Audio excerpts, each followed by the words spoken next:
இந்த meta ads run பண்ணும்போது பல பேருக்கு ஆடில் ரிசல்ட்டே வர்றது கிடையாது. சில பேருக்கு ஆடே ஸ்டார்ட்டே ஆகிறது கிடையாது, ஸ்பெண்டிங்கே ஆகவே ஆகாது. அண்ட் நிறைய பேருக்கு அடிக்கடி அக்கௌண்ட் பேன் ஆகிட்டே இருக்கும். ஓகே, ஓரளவுக்கு சேல்ஸ் பார்த்துட்டீங்க, ஆனால் இதுக்கப்புறமா ஸ்கேல் எப்படி பண்ணுறது அப்படின்றது புரியாமல் இருக்கும். ஸோ அதனால தான் இந்த வீடியோவை கடைசி வரைக்கும் பாருங்கள், ஸ்கிப்பே பண்ணாமல் பாருங்கள். ஏன்னா ஸ்கிப் பண்ணால் உங்களுக்கு தான் லாஸ் இருக்கும். So let start with the first point. அதாவது எடுத்த உடனே சில பேர் சேல்ஸ் ஆட் ரன் பண்ண ஆரம்பிச்சிருவீங்க. சம்டைம்ஸ் இது சக்ஸஸ்ஃபுல்லாகவும் இருந்திருக்கும். பல பேருக்கு இந்த இடத்துல ரிசல்ட் வராமல் இருக்கும். இதற்கான காரணம் என்ன அப்படின்னா, usually marketing works on a ஃபனலுங்க. ஏன்னா எல்லாருமே பார்க்குறவங்க எல்லாம் இமீடியட்டாக வந்து வாங்க ஆரம்பிக்க மாட்டாங்க. They go and interact with the brand. So அதனால தான் சேல்ஸ் ஆட் எடுத்த உடனே ரன் பண்ணுறதுக்கு பதிலாக யூஸ்வலாக we recommend awareness campaigns, engagement campaigns, even இன்ஸ்டாகிராமில் ப்ரொஃபைல் விசிட் ஆட்ஸ் கூட நீங்கள் ரன் பண்ணலாம். இதெல்லாம் ரன் பண்ணிவிட்டு over a period of time நீங்கள் சேல்ஸ் கேம்பெயின் ரன் பண்ணும்போது you will see better results. Next, நிறைய பேர் ஆட் பட்ஜெட் கம்மியாக கூட நீங்கள் ரன் பண்ணலாம் அப்படின்னு சொல்லிட்டு மினிமம் பட்ஜெட்லேயே ஸ்டார்ட் பண்ணுவீங்க. எவ்வளோ பே பண்ணுறீங்களோ அதுக்கான ரிசல்ட் மட்டும்தான் உங்களுக்கு கிடைக்கும். ஏற்கனவே ஃபேஸ்புக்கில் நிறைய காம்படிஷன் அதிகமாகிடுச்சு. ஸோ மெட்டா ஆட்ஸில் நீங்கள் ரன் பண்ணும்போது அட்லீஸ்ட் ஓரளவுக்கு பட்ஜெட் வச்சு ரன் பண்ணுங்கள். அதுவும் when you are generating leads அப்படின்னும் போது அட்லீஸ்ட் 500 rupees per day வச்சுக்கோங்க. சேல்ஸ்க்கும் அட்லீஸ்ட் அந்த பட்ஜெட்டாவது வச்சிருக்கிறது அப்படின்றது முக்கியம். ஸோ அதுக்காக someone who has a good marketing budget இந்த 500லேயே நின்றுடாதீங்க. Go ahead and then invest as much as possible on Facebook ads so that உங்களுக்கு ரிசல்ட்ஸ் கிடைக்கும். Next, audience. இந்த ஆடியன்ஸ் வரும்போது நிறைய பேர் ரொம்ப நிறைய இன்ஃபர்மேஷன் ஃபேஸ்புக்கு கொடுத்தா தான் நம்மளோட ஆட் நல்லா ரன் ஆகும் அப்படின்றதுனால ரொம்ப நேரோவான ஆடியன்ஸோ இல்லை ரொம்ப ப்ராடான ஆடியன்ஸோ வச்சுக்கிறீங்க. ப்ராடான ஆடியன்ஸ் வச்சா கூட தப்பு இல்லைன்னு வச்சுக்கோங்களேன். உங்களோட ஆட் கிரியேட்டிவ் ரொம்ப நல்லா இருந்துச்சு அப்படின்னா ஆட்டோமேட்டிக்காக it will go to the right audience because ஃபேஸ்புக்கோட algorithm works on AI. Once ஒரு செட் ஆஃப் பீப்புளுக்கு இந்த விஷயங்கள், அதாவது நீங்கள் சென்ட் பண்ணுற ஆட் அப்படின்றது செட் ஆயிடுச்சு அப்படின்னா it nose who to send this ad to. But whereas நீங்கள் நேரோவாக வச்சுட்டீங்க, அதாவது ஃபேஸ்புக்கை ஒரு குறுகிய வட்டத்துக்குள்ளே அடைச்சிட்டீங்க அப்படின்னா then Facebook will not go and explore. So அதனால் ஆடியன்ஸ் வைக்கும்போது always make sure that you keep it little broad but not too broad so that you give the right instruction. And அது மட்டும் இல்லை, there is something called as advantage campaign அப்படின்னு சொல்லுவாங்க.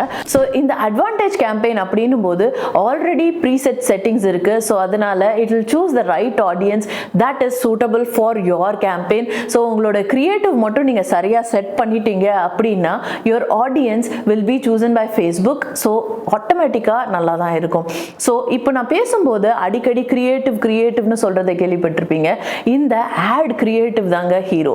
Most of the times எல்லாரும் எங்கே தப்பு பண்ணுறீங்க அப்படின்னா, ஆடோட ஸ்ட்ரக்சர் எல்லாம் நல்லா கிரியேட் பண்ணிடுவீங்க, பட்ஜெட் நல்லா கொடுத்துருப்பீங்க, லேண்டிங் பேஜ் நல்லா இருக்கும். பட் த திங் இஸ், உங்களுடைய ஆட் கிரியேட்டிவ் ரொம்ப மோசமாக இருக்கும். அதாவது நீங்கள் ஆடாக மக்களுக்கு கொண்டு போய் காட்டுற அந்த விஷுவல்ஸ் இருக்கு இல்லையா, அதை தான் ஆட் கிரியேட்டிவ்னு சொல்லுவாங்க.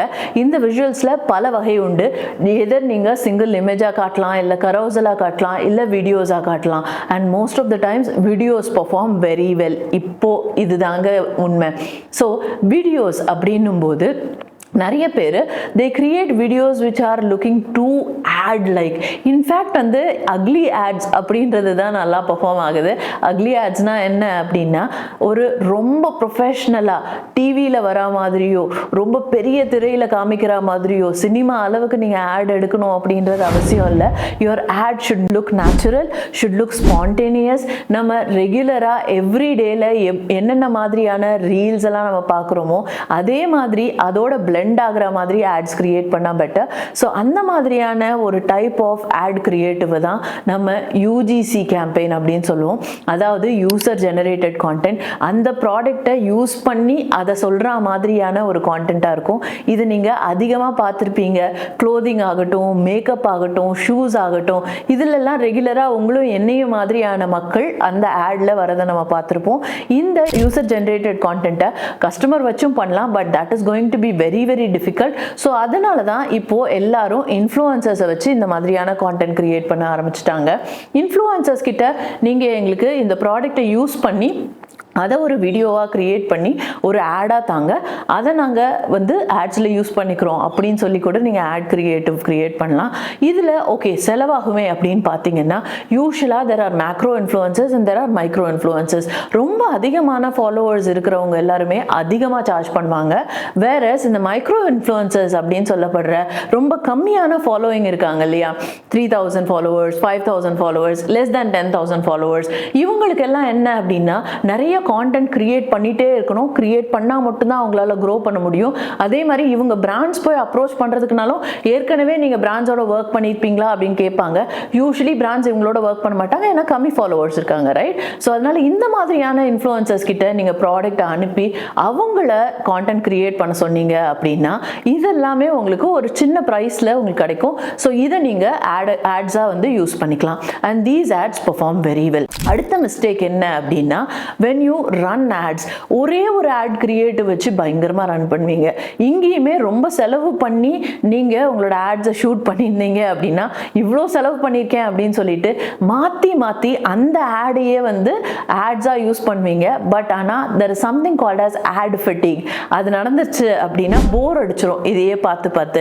ஸோ அதனால் எத்தனை தடவை உங்களோட ஆடியன்ஸ் அந்த ஆடை பார்த்தாலுமே அவங்களுக்கு வாங்கணும் அப்படின்றது தோணவே தோணாது. ஸோ அதனால இந்த ஆட் ஃபெட்டிகை நீங்கள் குறைக்கணும் அப்படின்னா மல்டிபிள் கிரியேட்டிவ்ஸ் யூஸ் பண்ணி ஆட் ரன் பண்ணுங்க. இன்ஃபேக்ட் வந்து நாங்கள்லாம் மல்டிபிள் கிரியேட்டிவ்ஸை யூஸ் பண்ணி ஆட் ரன் பண்ணி அதில் எது வின்னிங் ஆட் கிரியேட்டிவ் அப்படின்றத பார்த்துட்டு தென் அந்த இடத்துல பட்ஜெட் அதிகமாக போட்டிருக்கோம். இந்த வின்னிங் ஆட் கிரியேட்டிவ் அப்படின்றத நீங்கள் கண்டுபிடிக்கணும் அப்படின்னா you need multiple ads. It can be either static ஆட்ஸாக இருக்கலாம், அதாவது கிராஃபிக் ஆட்ஸ்ன்னு சொல்லுவாங்க, அதுவாக இருக்கலாம். இல்லாட்டி கரவுசல்ஸ் மாதிரி கிரியேட் பண்ணலாம், இல்லை வீடியோஸ் மாதிரி கிரியேட் பண்ணலாம். பட் வீடியோஸ் இல்லாத ஒரு கேம்பெயினே கிடையவே கிடையாது. எல்லாரோட ஆட்ஸ் மேனேஜர்லையும், அதுவும் ப்ரொஃபஷனலாக கிரியேட் பண்ண ஆட்ஸ் மேனேஜரில் என்ன தான் வந்து சிங்கிள் இமேஜஸ் இருந்தாலும் கரோசல்ஸ் இருந்தாலும் வீடியோஸ் டெஃபினட்டாக இருக்கதாங்க செய்யுது. So create multiple ad creatives. Then ad copy, இதையும் நிறைய பேர் இக்னோர் பண்ணிடுறீங்க. இன்ஃபேக்ட் போயிட்டு சாட் ஜிபிடியில் ஈஸியாக சிம்பிளாக உங்களோட ஆட் காப்பியை டைப் பண்ண கேட்குறீங்க.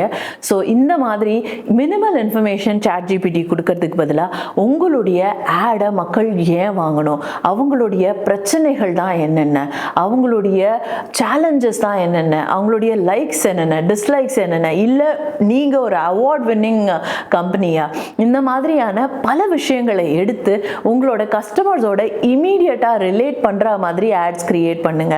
ஃபார் எக்ஸாம்பிள், நீங்கள் ஃபோட்டோகிராஃபராக இருந்தீங்க அப்படின்னா நீங்கள் ஒருத்தருக்கு வந்து ஒரு பிஸ்னஸ் ஓனருக்கு நீங்கள் ஃபோட்டோ எடுத்து கொடுக்கணும் அப்படின்னா then talk to business owners directly.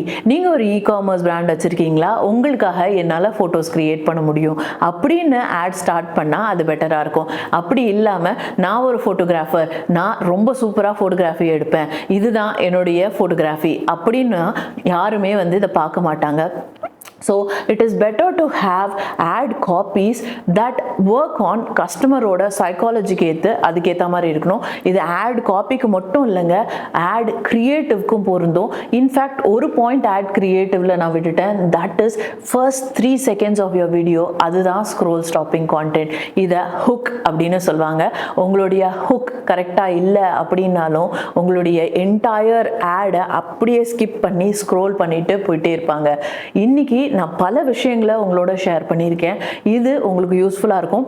இதை உங்களோட ஆட்ஸில் இம்ப்ளிமெண்ட் பண்ணி பாருங்கள். ஸோ இந்த மாதிரியான யூஸ்ஃபுல் மார்க்கெட்டிங் டிப்ஸ் உங்களுக்கு வந்துட்டே இருக்கணும் அப்படின்னா just click the bell icon here and subscribe to this channel, and do not forget to like, comment and share. Thank you so much. Signing off is Sangeetha as Abishek.